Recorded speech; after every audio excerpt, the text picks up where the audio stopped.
the remaking of life, because now you have to readjust, you have to re-navigate what you once thought was.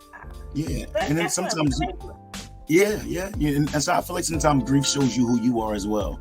Sometimes the strongest people have to learn that, it's okay to break. It's okay to respond. It's okay to have emotion. If you're taught to kind of like interact one way, or you're taught to kind of be the strong one, or every family has that one. If you are that strong one, sometimes you can even grieve what you believe that you thought your life would be. So it's like, learning to adjust to with your reality versus what you thought would be your facts. But yeah, for a second, grieving on what I thought my life would be. Mm-hmm. That's a big one, because God puts us on these paths, and sometimes it's not the path quite how we thought it was going to be, how we thought it was going to feel, how we thought it was going to smell like, taste like, look like, all them senses, you know. But we find out that it is the path that is best for us. Yeah. So it's such as life. You live and you really learn. The older I get, I appreciate that line so much more. Like, you live and you learn. If you let it, it'll teach you. If you let it, it'll teach you. The regrets piece, and I think sometimes people also think, oh, I don't have any regrets. I mean, I feel like it's a normal thing to have a regret, because it's always something that we wish we would have did a little bit better.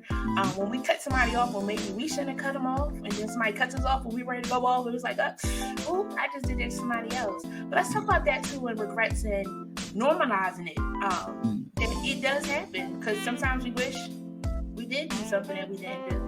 Yeah, I think as long as you don't live there, I think regret is good. As long as you don't live there, I don't. It's one thing to be able to revisit it and learn from it and grow from it. And I think a lot of times, we're such a cliche people at times, where it's like, oh, well, I don't regret anything because I learned from everything. Absolutely. But guarantee, if it's something that I could have alleviated, I regret that. Even if it's something like I said, there's certain things where I feel like, okay, I should have went there, or I should have did that, or shouldn't have gone there, or shouldn't have done that. And at the end of the day, yes, I learned from it. I'm grateful and I appreciate the lesson. It doesn't take away from the fact that I wish that I would have done this differently, because something told me not to go and I still went. So it's like, I regret that I didn't listen to the voice of God in that moment and say, okay, well, listen, it's something that I'm going to teach you regardless. But I think that we forget that we do still have choices. Jonah had a choice. Moses had a choice. At the end of the day, the ending is always going to be what he would like it to be.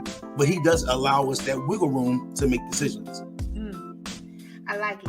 You said something told me, and sometimes people that know Jesus, people that don't know Jesus, whoever you are tonight, there are sometimes that something nudges you that tells you should or shouldn't do something.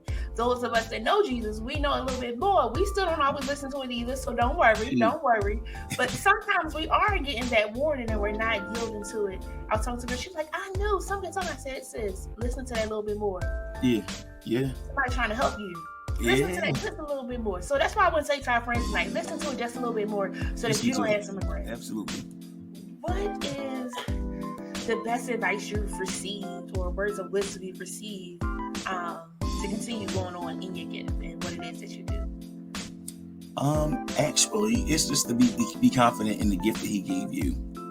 Understanding that, he gave everybody something, but what he gave you specifically, he created just for you. So if that's your voice, if it's the way that you style someone, if it's whatever it is, if it's like a ministry, like, I love youth, that was my field for a long time, but literally, whatever it may be, it's to make sure that, that you tapped into your gift. Don't try to duplicate, don't try to compare, because what he gave you is you. Because it's easy to say, well, I wish I had to have this. I wish I could have that. And you like, well, I wish I could have this. And it's like, well, who would have thought? But literally, so yeah, just being sure in you and being sure in God.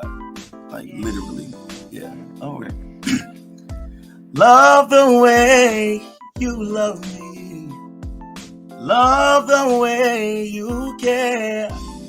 I love the way, God, you love me. So glad you're always there. So glad you're always there. Yeah, that's my baby. So glad he's always there. I love the way he loves me.